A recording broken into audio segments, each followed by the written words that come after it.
maybe getting... You can't always. This is the death. Remarkably empty. Turn back. Towards God. Rise up.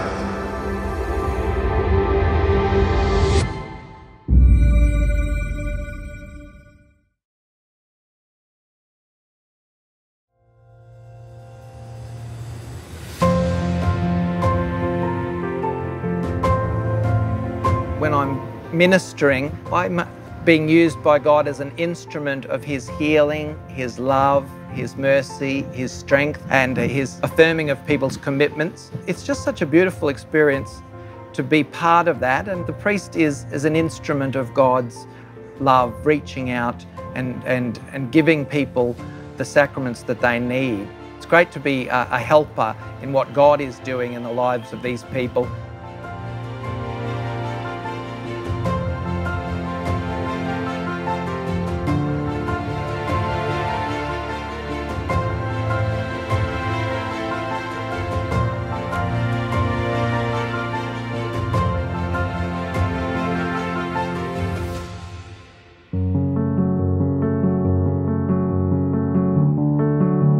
As a child, I always had a very strong attraction to the Mass, to church, and to priesthood.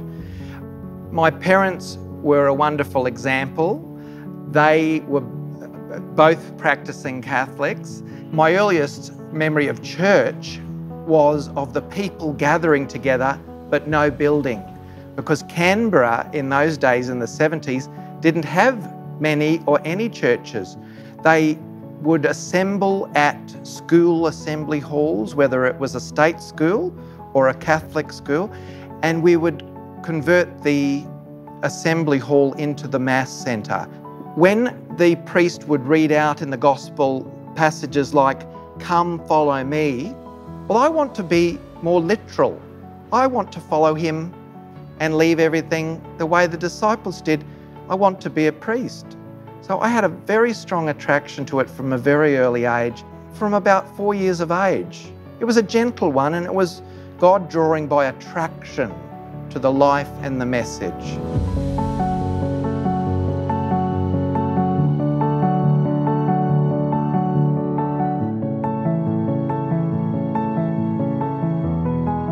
Priesthood had always been my first desire. Naturally, the thought of marriage occurred to me. But I can't say I never really had a girlfriend or any serious friendships, because in the back of my mind, I always kept thinking priesthood was for me. When I got to grade 12, I started thinking, well, I really still am feeling very drawn to priesthood. I'd really like to do that. My parents were very sensible. They were encouraging but not pushing me. I'm very grateful to them for this. I'd said to them, as they'd known already, that I wanted to be a priest. They said, "That's good, but this is not an easy role, so take your time and really be open to it." So they said, maybe you should consider going to university and getting a bit of experience from studying.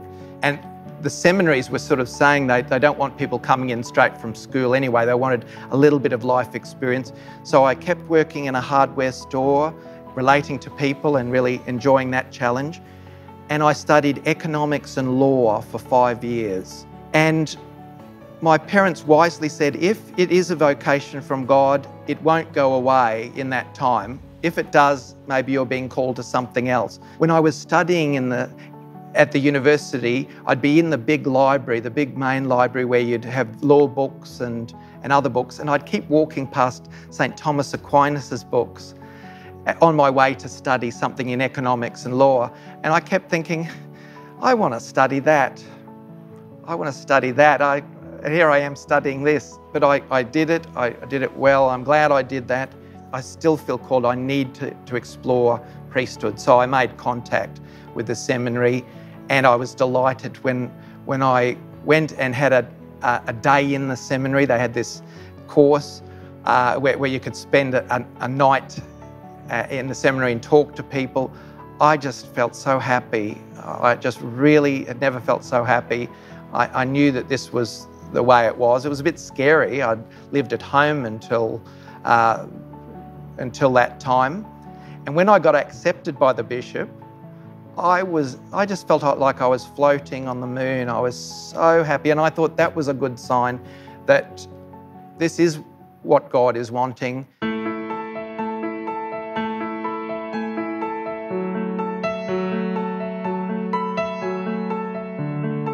In my seminary time, I found that a really exciting experience. I'd always been a homebody, not going out much, so I never expected that I'd be one of the first to leave home and go straight to the seminary after my university. I found it a wonderful experience, but also challenging, because you're with a whole different group of people. They've come from different backgrounds. I initially assumed, well, we're all Catholic, so we'll all think the same and be the same, but of course we're all different personalities. We all had different experiences of call, so we had to learn to get on with and listen to and understand each other. I think I went into the seminary with a me and God attitude, sort of, this is about me and God. But the seminary taught me, and it was a bit of a challenge for me, it's us and God. So I found my private prayer up to the seminary was, God, help me, but after the seminary it became, Lord, we, help us. And I really saw that bigger sense of the church as a community, and that was very, very helpful. It took a while to stretch me because I was a little bit set in my ways. I saw Mass as an hour of my private prayers filled up while Father was saying Mass. I realised that Mass is a celebration where we join in and join our prayers with each other's to God. So that changed me.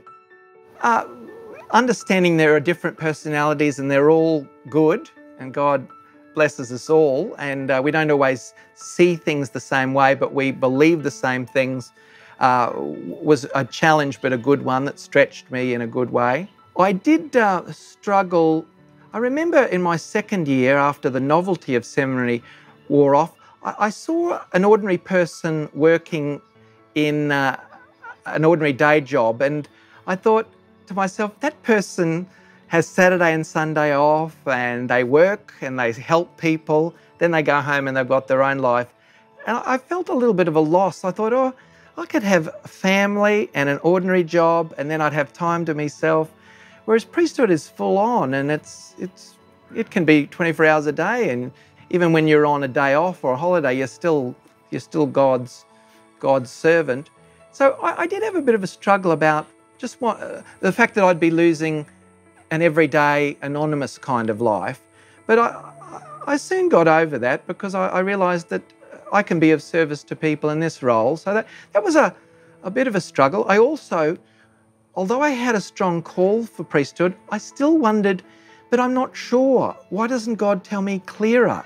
And I kept praying to God, let me know for sure that this is what you want and not just what I want. And after a lot of praying, one day as I'm walking around in the fields of the seminary just praying, I got this subtle sense, if you'd like to be a priest, I'd be happy. And I thought, Lord, that's not what I'm looking for. I want you to tell me you want me to be a priest. And I got again the same sense of, if that's what you want, yes. I felt initially shocked, but also very happy. I thought, that's like a parent would do. If this is what's going to make you happy, I want it for you. And I'm going, God, I do want it. I've always wanted it. Then I want you to. But I was a bit mad with God, thinking, I wanted you to tell me what you wanted. And God was, but through the desire. So he answered my question, and I'm sure it was God answering it, because it was not what I was expecting, wasn't the way I was expecting, but it was a very beautiful answer, is I want you to want what is life-giving. And I'm saying, well, that is priesthood. There you are, says God. That's a very strong sense. After begging and begging for clarity, I got that, and it was an unexpected answer, but it was a perfect answer. The answer of a parent. And I had some excellent teachers at the seminary who said, what's your focus? Are you on about the process or the person? Our Lord was always about the person. So by all means, be aware of what you're trying to do and how you're doing it.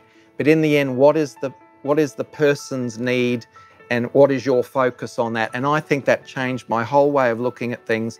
So I found I was ready for priesthood because I was now focusing on the person and the community.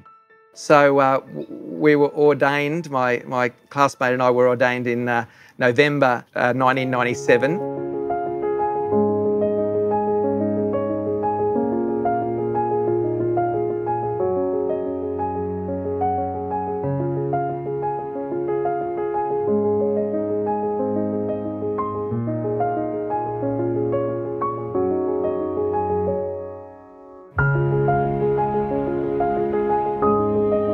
One of the very special parts of my vocation is the sacraments, administering the 7 sacraments, and that is a wonderful way of allowing God to touch the lives of people that come along, and it's a very moving and beautiful thing.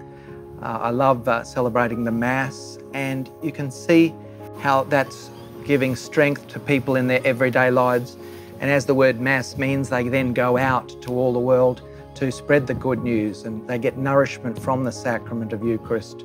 Reconciliation is a beautiful sacrament of healing, and I'm always very humbled when people come for reconciliation. I just feel their faith and their humility is so powerful. It's just such an honour to be able to administer that sacrament, and I just have deep respect for the people who make use of that sacrament. And baptisms and weddings, the main thing is to focus on the person and know that you're giving God's grace to them.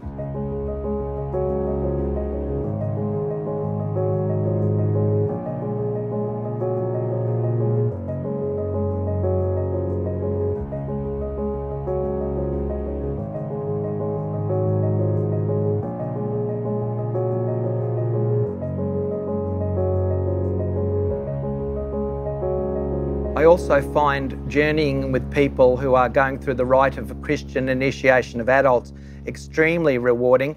People have either been away from the church for years and have been drawn back, or people who have never received baptism or haven't completed their sacraments. I find it extremely moving to hear their stories and to affirm them in their journey and to help them make that next step to full participation in the church. And often people might start with reconciliation and they experience that conversion and they're very moved, and I feel humbled. And then the way they come out transformed in that journey is just really a wonderful experience, and I just love being part of that. I remember a while back one person who had been away from the church for 50 years, and they were so emotional and feeling a bit uncertain about what would happen next, and to be able to talk to them and say, welcome back, you're always part of God's family, you're welcome to be part of it, and to walk with them in how to reconnect. And it's just so moving when that happens. So we have experiences of that often, and just to hear people's journey and to really respect the different turns that they've had in their life and what's brought them back to the family of God in the church.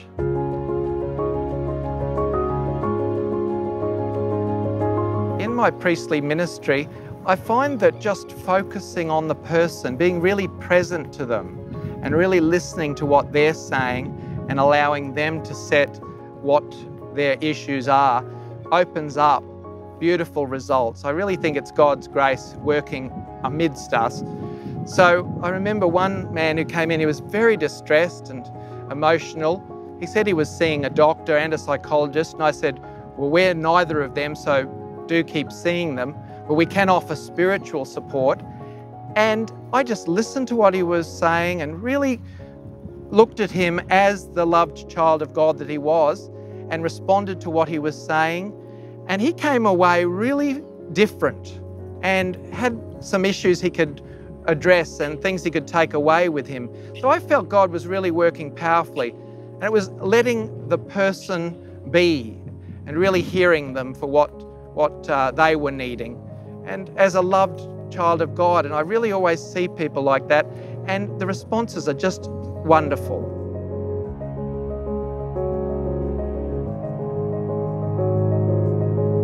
When I was parish priest of a town called Mergen, 350 kilometres north of Brisbane, it was an honour to be part of an Indigenous community called Cherbourg, which was part of that parish. I met with the parish when I first arrived there, and I hadn't had much to do with that community, so I wasn't sure what to expect. But they just wanted to be listened to and to have a few ideas about how they could come together as a Catholic community and get at their sense of identity as Catholics in that community. And so we developed ways of having mass and barbecues and different gatherings, and that was a real pleasure. And the people really enjoyed that, and I just felt by listening and working with them, it was like a gem in that parish, and I was so appreciative, and it was really spiritually moving for me and for the people.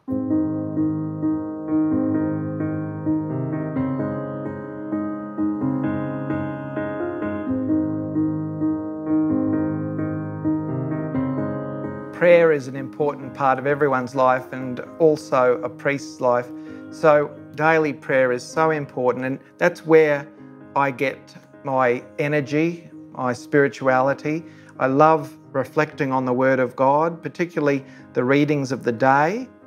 And I like going over the Sunday readings daily. I like listening to them. Sometimes I use my own podcast to hear the readings as I'm driving around. I also like the prayer of the church, which is the divine office for the priest. And in fact, I like listening to it. So I listen to some of those apps you can get where you listen along to the prayer and really get into it.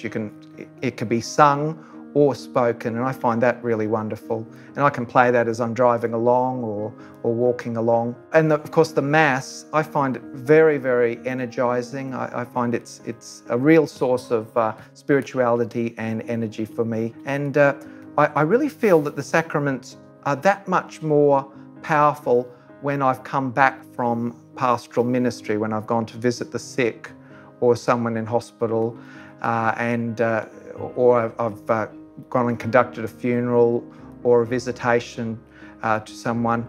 I find I bring that back to the Mass and take that from the Mass to the people, and it energizes and re-energizes my life. One of the spiritualities I find is getting even more significant in my life, and it is very special for priests too, is devotion to the Blessed Virgin Mary. Mary's intercession and example and protection is just so special. I also love Saint Therese of Lisieux, the Little Flower. Her life is extremely inspiring. I love reading the lives of the saints and reading their words. They're so encouraging, and it's as if they've written it yesterday to each one of us.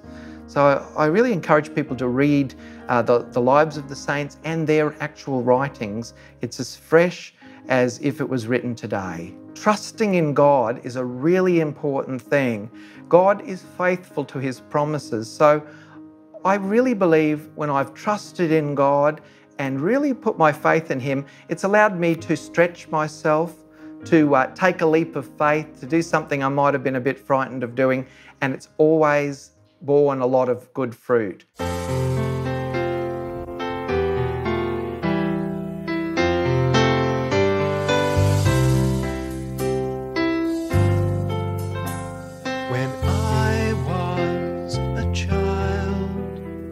My speech and thoughts were like a little child, but as an adult put away those ways, a child no longer now. Since I was a child, I loved to make audio plays, record them, and I'd get my father's sound equipment and edit things together and record my voice and write music and play the piano and record that. So I made my own music to fit the recordings. Now that I'm a priest, I'm using all of those hobbies and skills to make a podcast.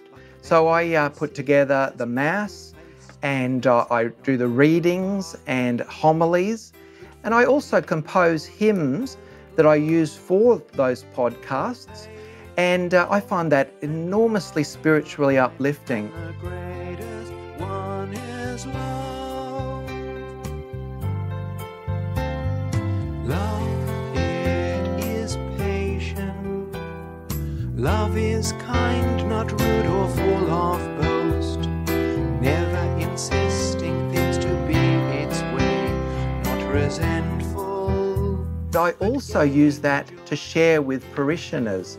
It was initially designed for people who were in aged homes who couldn't get to Mass or housebound. With COVID, it's now shared with the whole parish, and people have said they love the prayers and the readings and the homily message, and they absolutely love the hymns because that helps uplift them. And I'm just so pleased to do that, and people are giving me wonderful feedback about that. Love believes and hopes, love endures all things, love never ends, for faith, hope and love abide, and the greatest one is love.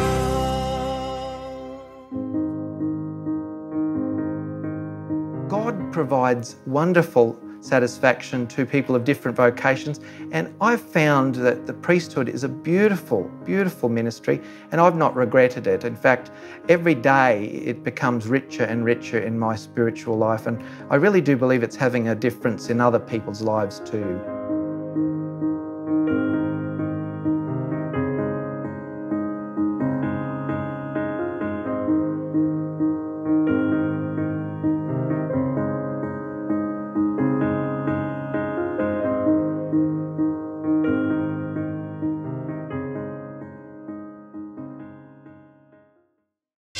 A lot of talk in our church today about the new evangelization, and we might ask, well, what's new about the new evangelization? One thing that's new is that we're trying to renew the faith in people who should already be Catholic, should already be Christian. Individuals, families, communities, whole cultures that need to rediscover the gospel. And so what's new is that they're getting a new shot in the arm of faith, of evangelization. But another thing that's new about it is the way that we do that. And the new media and groups like Shalom World TV are very important for bringing the gospel anew to our cultures, to our families, to each of us individually. And so I encourage all the viewers of Shalom World TV, and I encourage Shalom World TV themselves to keep up the good work, to keep watching this channel and to keep up the good work of presenting the Catholic faith to our world today.